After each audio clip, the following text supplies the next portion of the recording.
రైతు బంధు నగదు రైతుల ఖాతాల్లో జమ అవుతోందని ప్రభుత్వం చెప్తుంటే ఈ నిధుల్ని మంత్రి గారి కంపెనీల్లోకి మళ్లించుకున్నారు అని బీఆర్ఎస్ ఆరోపిస్తోంది. రైతు బంధు నిధుల విడుదలపై ప్రభుత్వం క్లారిటీ ఇవ్వాలని డిమాండ్ చేసింది.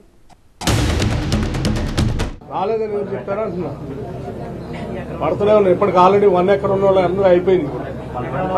1 ఎకర్ ఉన్న వాళ్ళు అందరూ అయిపోయింది. ఇవే కదా వేసింది. ఇప్పుడు 2 ఎకర్స్ ఉన్న వాళ్ళకి స్టార్ట్ అయింది.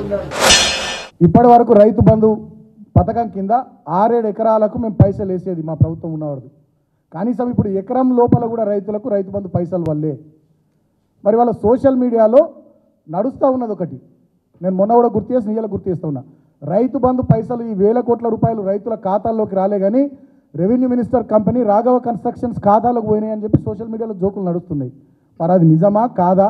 ఆ పైసలు నిజంగా రాఘవ కన్స్ట్రక్షన్స్కి పోయినాయా? మీ కాంగ్రెస్ పార్టీలకు సంబంధించి ఇంకెవరన్నా కంపెనీలకు పోయినాయా? మీ కాంగ్రెస్ పార్టీ ఎన్నికలకు నిధులు సమకూర్చిన వాళ్ళ కంపెనీలకు పోయినాయా? లేకపోతే మీరు ఢిల్లీకి కప్పం కట్టడానికి ఇంకెవరి కంపెనీలకన్నా ఈ డబ్బులు ట్రాన్స్ఫర్ చేసిరా? మరి రైతులకు ఎందుకు ఇవ్వాలి మీరు పైసలు? సమాధానం చెప్పాల్సినటువంటి అవసరం ఉంది.